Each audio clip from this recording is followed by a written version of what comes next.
मैलिन अपने डॉग बाओ के साथ चाइना के शंघाई शहर में रहती थी। वैसे तो वो चाइना के एक छोटे से गांव से थी, पर अपने फादर की डेथ होने के बाद वो अपनी माँ और बहन के लिए पैसे कमाने शंघाई शिफ्ट हुई थी। मैलिन की पर्सनैलिटी बहुत ही स्वीट सी थी और वो एक टॉय शॉप में काम करती थी। उसे टॉयज़ बहुत पसंद थे, लेकिन उन टॉयज़ में से भी उसे सबसे ज़्यादा पसंद थी डॉल्स। क्योंकि वो एक टॉय शॉप पर काम करती थी तो वो डिस्काउंटेड रेट्स पर अपनी मनपसंद डॉल्स ले लेती थी। उसके घर में अलग अलग देशों से आई हुई यूनिक डॉल्स थी। एक दिन उसकी शॉप में एक लिमिटेड एडिशन लबूबू डॉल का कलेक्शन आया। जहां सारी डॉल्स आते ही बिक गई, एक डॉल मेलिन ने पहले से ही अपने लिए अलग रख ली थी। उस लबूबू डॉल का कलर गोल्डन था, एक ऐसा शेड जो बाकी लबूबू डॉल्स से अलग था। वो डॉल बहुत ही सुंदर थी और उस लबूबू जितनी क्यूट स्माइल मेलिन ने पहले कभी नहीं देखी थी। मेलिन उस लबूबू डॉल को अपने घर ले आई। वो उस दिन बहुत खुश थी और बस उस लबूबू डॉल को निहारे जा रही थी। उस डॉल की प्यारी सी नीली आंखें, गोल्डन कलर का सुंदर सा फर, लंबे लंबे कान और प्यारी सी बड़े बड़े दांतों वाली स्माइल। मेलिन ने उस लबूबू को ज़ोर से गले लगाया, उसकी ढेर सारी फ़ोटोज़ खींची और अपने डॉग बाओ को उसकी डॉल फैमिली के नए मेंबर से इंट्रोड्यूस कराया। पर जहां बाओ सारी डॉल्स को देखकर खुशी से अपनी पूंछ हिलाता हुआ पूरे कमरे में इधर उधर भागता था, वहीं वो उस लबूबू डॉल को देखकर बहुत ज़ोरों से भौंकने लगा, गुर्राने लगा। मेलिन को ये बात थोड़ी अजीब लगी, पर उसने सोचा कि बाओ शायद डर रहा होगा, तो उसने डॉल को अपनी शेल्फ पर रखा और सोने चली गई। मेलिन का डॉग बाओ, जो हमेशा उसके पास सोता था, वो उस डॉल को घूरता रहा और कमरे से बाहर भाग गया। अगली सुबह ऑफिस जाने से पहले बाओ लबूबू को देखकर जोर से भौंक रहा था। जैसे ही मेलिन घर से निकलने वाली थी, बाओ ने उसकी जीन्स पकड़ ली और उसे खींचकर उसे शेल्फ के पास ले जाने लगा। मेलिन ने बाओ को डांटा, लेकिन वो सुन ही नहीं रहा था। मेलिन ने गुस्से में बाओ को बाथरूम में बंद कर दिया और शॉप के लिए निकल गई। उस दिन उसका अपने टॉय स्टोर में सबसे ख़राब दिन गुजरा। हमेशा सबसे प्यार से बात करने वाली मेलिन अपने कस्टमर्स से लड़ पड़ी। उसे समझ नहीं आया कि इतना गुस्सा क्यों आ रहा था। बॉस ने उसे उसी वक्त डांटा और काम से निकाल दिया। रोते रोते जब वो घर आई, उसने बाथरूम का दरवाज़ा खोला और तभी बाओ ज़ोर से भौंकने लगा। लेकिन रोती हुई मेलिन का चेहरा देखकर वो भी रोने लगा और शांत हो गया। उस रात मेलिन जल्दी सो गई। सोते हुए उसे किसी की हंसी सुनाई दी, एक अजीब सी हंसी जो उसने पहले कभी नहीं सुनी थी। तभी उसने देखा कि उसके कमरे के कोने में कोई खड़ा हुआ है और उसे घूर रहा है। अंधेरे की वजह से वो ठीक से नहीं देख पा रही थी। जब उसने बिस्तर से उठकर देखा तो वहाँ कोई नहीं था, बस वहाँ वो लबूबू डॉल पड़ी थी। उसने उस डॉल को वापस शेल्फ पर रखा और फिर से सोने चली गई। उस रात मेलिन को एक सपना आया जिसमें वो अपने कमरे में थी और वहाँ एक बहुत ही अजीब से जानवर था, जिसके बड़े बड़े नुकीले दांत, भयानक लंबे और दांतों से भी ज़्यादा नुकीले नाखून थे। उसका पूरा शरीर लाल रंग का था और जगह जगह से सड़ रहा था।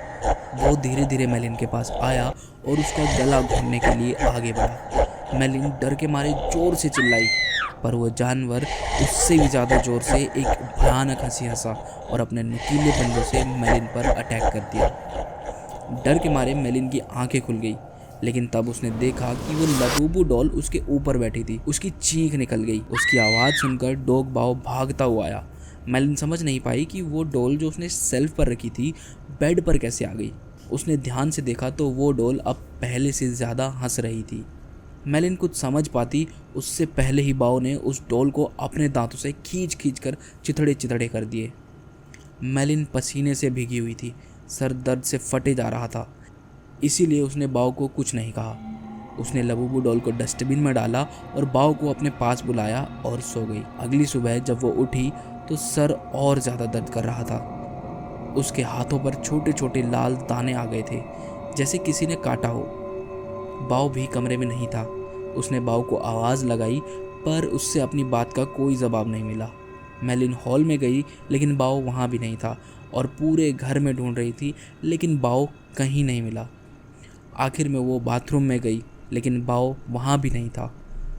लेकिन जब उसने अपना चेहरा शीशे में देखा तो उसका पूरा चेहरा उन छोटे लाल दानों से भरा हुआ था।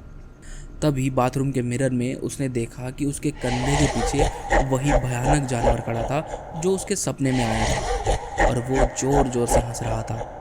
पर जैसे ही मेलिन मुड़ी वहाँ जानवर नहीं था। बाथरूम शेल्फ पर वो लबूबू डॉल रखी थी। मेलिन को लगा कि ये उसकी आंखों का धोखा है, क्योंकि उस डॉल को तो बाओ ने तबाह कर दिया था। फिर वो डॉल वहाँ कैसे आ गई? और अब उस डॉल का चेहरे की स्माइल एक प्यारी स्माइल से बदलकर एक भयानक हंसी बन चुकी थी। घबरा कर मेलिन बाओ को आवाज़ लगाती हुई घर से बाहर गई, पर वो कहीं नहीं मिला। जब वो वापस आई और देखा तो उसके होश उड़ गए। वो लबूबू डॉल अब किचन के सिंक के पास थी। उसके हाथ और दांत लाल थे। जब मेलिन ने सिंक के नीचे देखा तो उसके रोंगटे खड़े हो गए। वहाँ बाओ की बॉडी पड़ी थी, खून बह रहा था, जैसे किसी ने उसे बुरे तरीके से नोच खाया हो। बाओ मर चुका था। मेलिन समझ गई थी कि यह लबूबू डॉल आम डॉल नहीं है। उसने इंटरनेट पर लबूबू डॉल से जुड़ी इन्फॉर्मेशन सर्च करनी स्टार्ट कर दी। इंटरनेट पर उसने न्यूज़ पढ़ी तो कई लोगों को उनकी लबूबू डॉल हॉन्ट कर रही थी। पूरी दुनिया में लबूबू डॉल के हॉन्ट करने के ऐसे कई केसेस सामने आ चुके थे। लबूबू डॉल लोगों को बाइट कर रही थी और उनके साथ बुरी बुरी चीज़ें घट रही थी, जैसे उनकी जॉब्स चले जाना, वो बीमार हो जाते थे या उनके किसी करीबी की मौत हो जाती थी। ये न्यूज़ पढ़कर मेलिन बहुत डर चुकी थी। उसको समझ आ गया था कि उसकी लबूबू डॉल हॉन्टेड है। मेलिन ने देरी ना करते हुए डॉल में आग लगाई और उसकी राख एक जार में डाली और पास की नदी में बहा दी। उस रात उसने ये सारा किस्सा अपनी छोटी बहन को फ़ोन पर बताया। मेलिन को लगा अब शायद लबूबू डॉल से उसको छुटकारा मिल गया है। लेकिन अगली सुबह मेलिन के घर से उसकी डेड बॉडी मिली और उसके पास वही लबूबू डॉल थी जो अब उसकी टॉय स्टोर वाली एक फ्रेंड ले गई थी। आजकल इंटरनेट पर कुछ लोग ये भी कह रहे हैं कि लबूबू डॉल एक खतरनाक और एविल डिमोन पज़ुज़ू का दूसरा रूप है। कई कंट्रीज़ में इन्हीं इंसिडेंट के चलते लबूबू को बैन किया गया है। कहीं कहीं प्रीस्ट ने एक्सॉर्सिज्म भी किए हैं। दोस्तों, आपको क्या लगता है, क्या लबूबू डॉल सच में कर्स्ड है या ये सब अफवाह है? हमें कमेंट्स में ज़रूर बताएं।